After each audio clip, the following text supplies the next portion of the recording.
सैकड़ों सालों के बाद अब ऐसा दौर आया है जब हर कोई सनातन की बात कर रहा है। सनातन के बिना ना कोई राजनीति है और सनातन के बिना ना कोई समाज।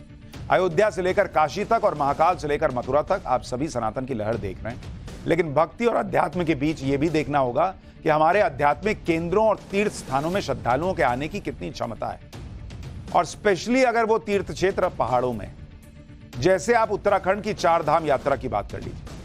चार धाम यात्रा में इतने लोग पहुंच गए जिससे सारी व्यवस्थाएं ऐसा लगा कि चरमरा जाएंगी। सरकार और प्रशासन ने अपनी तरफ से पूरे इंतजाम किए थे, सारी व्यवस्था की थी, लेकिन जब लोग ही जरूरत से ज्यादा पहुंच गए तो फिर वही होगा जो चार धाम यात्रा में पिछले कुछ दिनों के दौरान देखने को मिला। चार धाम यात्रा के कई रूट पर लंबा जाम लग गया। मंदिर जाने वाले रास्तों पर लोगों की भयंकर भीड़ दिखी। इसमें कई यात्रियों की मौत भी हो गई। बहुत से लोगों बिना दर्शन किए उन्हें वापस लौटना पड़ा। अब यह सब इसलिए हो रहा है क्योंकि आपको यह जानकर हैरानी होगी कि पिछले साल की तुलना में इस साल चार धाम की यात्रा में आने वालों की संख्या करीब 70% ज्यादा है। आप सोचिए, मतलब 70% श्रद्धालु ज्यादा पहुंच गए।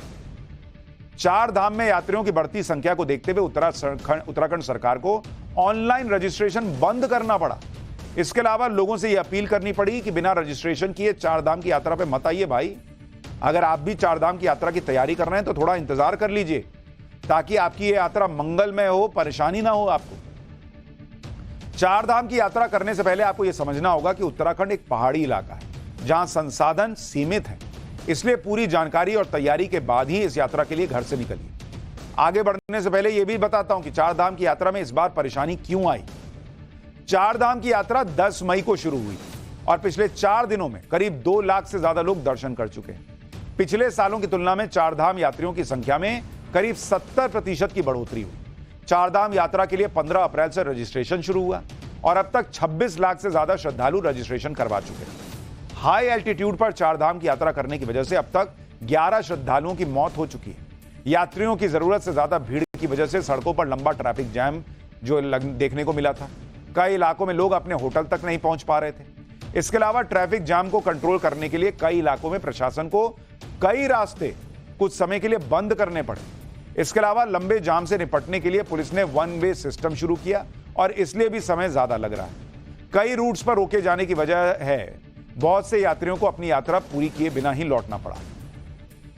यानी लोगों ने रजिस्ट्रेशन कराया, लेकिन सब एक ही साथ इतने बड़ी संख्या में पहुंच जाएंगे और कई लोग बिना रजिस्ट्रेशन के पहुंच गए। चार धाम के यात्रियों की सुविधा के लिए उत्तराखंड पुलिस ने लोगों से यह अपील की है कि ट्रैफिक को कंट्रोल करने के लिए कई इलाकों में वाहनों को रोका जा सकता है। यानी इस यात्रा के लिए आपको विशेष धैर्य और सब्र रखना पड़ेगा। दरअसल चार धाम यात्रा के पहाड़ी रास्ते कई इलाकों में बहुत संकरे हैं। पहले आप उत्तराखंड के डीजीपी अभिनव कुमार की बात सुन लीजिए, इसके बाद चार धाम यात्रियों की संख्या में जंप के कुछ आंकड़े बताऊंगा। जितने भी यात्री यहाँ हमारे प्रदेश में आते हैं देवभूमि में चार धाम यात्रा के लिए, सभी हमारे सम्मानित अतिथि हैं, उनका सभी का स्वागत है।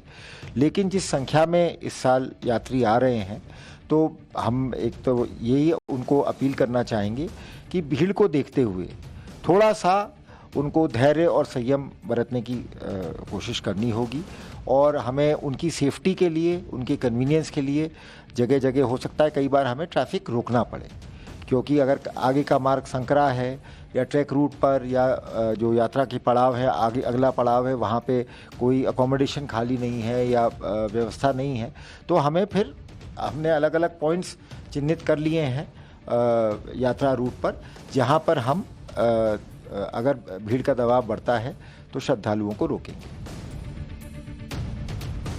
अब सवाल यह भी है कि इतनी ज्यादा संख्या कैसे बढ़ गई श्रद्धालुओं की। इतनी ये स्थिति को कंपेयर कीजिए। 2022 में चार धाम यात्रा में 40 लाख लोग पहुंचे, 40 लाख। 2023 में 56 लाख हुई यह संख्या। 2024 में अनुमान है कि 80 लाख लोग पहुंच रहे हैं चार धाम यात्रा के। और अगर शुरू के 3 दिनों की बात की जाए तो 2023 में शुरू के 3 दिनों में 91,000 लोग चार धाम यात्रा के लिए पहुंचे थे। लेकिन इस बार 3 दिन में ही करीब 2 लाख लोग दर्शन के लिए पहुंच चुके हैं। हमारे शास्त्रों में चार धाम की यात्रा का बड़ा महत्व बताया गया है। ऐसा माना जाता है कि इस यात्रा से पुण्यों का उदय होता है और पाप का नाश होता है। लेकिन इसमें यह ध्यान रखना भी जरूरी है कि आपकी वजह से किसी दूसरे व्यक्ति को कोई कष्ट ना हो।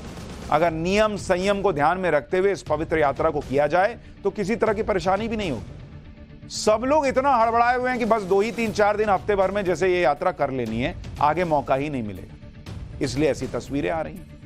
आप देखिए यात्रा शुरू होने के बाद किस तरह लोग अपनी जान को खतरे में डालकर यात्रा कर रहे थे।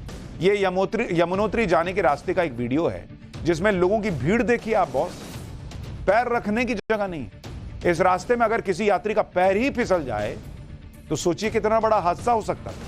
हालांकि प्रशासन ने यहां लकड़ी की रेलिंग बना रखी है, लेकिन इतनी भीड़ को संभालना कोई आसान काम तो नहीं है। दरअसल यमुनोत्री धाम के दौरान 5 किलोमीटर का एक ऐसा ट्रैक है जो बहुत संकरा है, लेकिन शुरुआती दिनों में यहां लोगों की भीड़ पहुंच गई। लोगों की बढ़ती भीड़ की वजह से पुलिस प्रशासन को कई जगह पैदल यात्रियों और ट्रैफिक को रोकना पड़ा, जिसकी वजह से बहुत से यात्री गंगोत्री धाम नहीं पहुंच पाए। गंगोत्री धाम के पुजारियों का आरोप है कि प्रशासन की अधूरी तैयारियों की वजह से यात्रियों की संख्या कम हुई। ऐसे मंदिर के पुजारियों ने सरकार और प्रशासन के खिलाफ प्रदर्शन भी कर दिया। हालांकि अब हालात पहले से बेहतर हो चुके हैं। ये आप तस्वीरें देखिए, मतलब जो पंडित हैं वो अलग नाराज हैं, यात्रियों को लग रहा है कि भाई सब एक बार में ही दर्शन करने पहुंच जाएं। प्रशासन ने भी तैयारी की, लेकिन उनको थोड़ा और ध्यान रखना चाहिए था कि भाई इतनी बड़ी संख्या में आएंगे तो हमको क्या करना है, नहीं करना है। तो हर तरह से थोड़ी थोड़ी चीजें अगर बेहतर होती, थोड़ा श्रद्धालुओं को भी ध्यान रखना था और प्रशासन को भी थोड़ा और मुस्तैद रहना था, तो स्थिति ऐसे नहीं होती। लेकिन फिलहाल